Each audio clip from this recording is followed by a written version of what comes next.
probably already spent a great deal of time figuring out how to get to Manila, especially if you live outside the Philippines. Once you've purchased your flight to Manila, you're going to have to take a look at your budget to see how you'll get to El Nido. From Manila, you have two main options. Option 1 is flying into Puerto Princesa and then taking a shared van to El Nido. Option 2 is taking the direct flight from Manila to El Nido. Let's take a closer look at the pros and cons of each option. Option 1 is by far the cheapest option to get to El Nido. Taking this route will also allow you to visit Puerto Princesa and see the famous underground river. Staying a night will help you position for an early van departure time, so you don't have to arrive in El Nido late at night. This option will also allow you a little bit more flexibility departing Manila. If you're arriving internationally, you could leave Manila, spend a day or two in Puerto Princesa, and then recover from your long-haul flights. There are a lot of hotel options in Manila, but the traffic surrounding the airport is pretty thick, making it time-consuming to get to and from your hotel. Now, let's take a look at the cons. You're going to lose a full day due to traveling. This would be in both directions. So if you don't have many vacation days to spare, you may want to think twice about this option in order to maximize the time that you have in the Philippines, especially if you're from another country. The van rides are also very long. They don't seem to depart on time and typically take 4 to 6 hours, though some companies caution that trips can take up to 8 hours in bad conditions. Thankfully, most of the roads leading to El Nido are paved. About an hour outside of El Nido, you'll make a stop in Taytay, and you'll find the roads are off and on paved and a little bumpy. You may have to stay in a hotel in Puerto Princesa in order to help you align your arrival or departure from Manila. This will add to the cost of this option. And finally, you may arrive tired after all this extra traveling. We did a portion of our journey with Day Tripper Palawan. We booked online and the ride was comfortable and on time. We paid the driver after arriving at the hotel.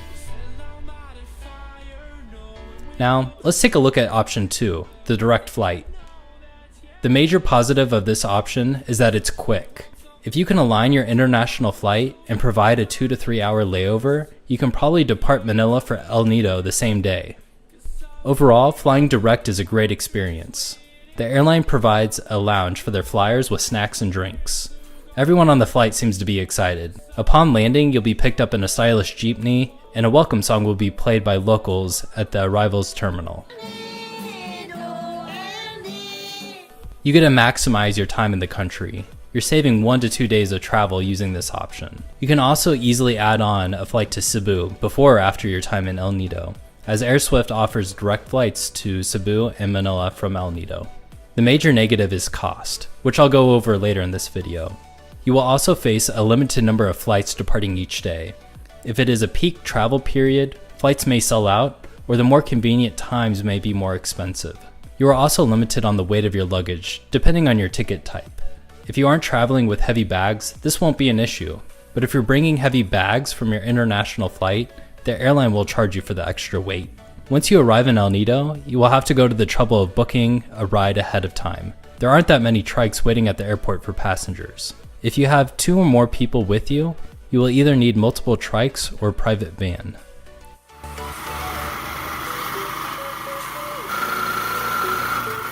AirSWIFT has pricing based upon low and high season. You can book directly to avoid additional fees charged by third-party sellers. Be sure to check the baggage policy before booking, though they do provide free luggage storage in Manila. They've since moved from the private terminal to Terminal 4, and they may no longer provide wooden boarding passes in Manila. Now, let's take a look at the potential costs when taking the direct flight.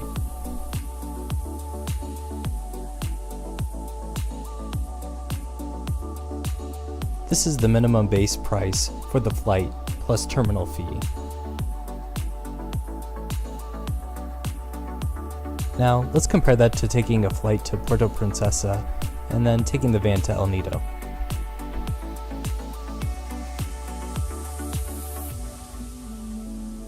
This is the minimum base price for taking the flight and van round trip. Finally, let's compare the cost, time, and hassle of each option.